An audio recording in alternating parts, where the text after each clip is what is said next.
आज शिवाजी पार्कामध्ये महायुतीमध्ये जी सभा घडलेली होती त्या सभेसंदर्भातली बातमी आहे। फडणवीसांनी या सभेतून ठाकरे बंधूंवर टीका केली आहे। मुख्यमंत्री देवेंद्र फडणवीसांकडून लावरे तो व्हिडिओ असं म्हणत आणि व्हिडिओ दाखवत फडणवीसांनी थेट ठाकरे बंधूंवर टीका केली आहे। प्रत्येक सभेत तेच मुद्दे, तीच कारणं, ही मुंबईकरांची नाही तर तुमच्या अस्तित्वाची लढाई आहे असंही ठाकरे म्हणाले।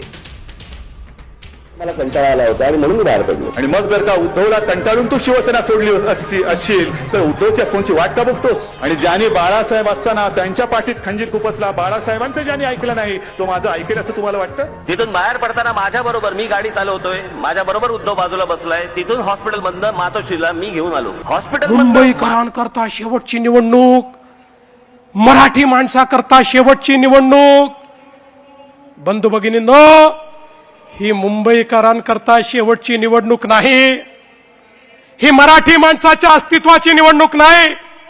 अरे हा मराठी माणूस तो आहे ज्यानं अटके पार झेंडे लावले। छत्रपती शिवाजी महाराजांनी आम्हाला असं सळसळत रक्त दिलाय। आम्ही अन्याय सहन करणारे हे मराठी लोक नाही आहात। अरे आम्ही तर त्या ठिकाणी पानिपतच्या लढाईमध्ये लढण्याकरता गेलो होतो, ते संकट महाराष्ट्रावर नव्हतं।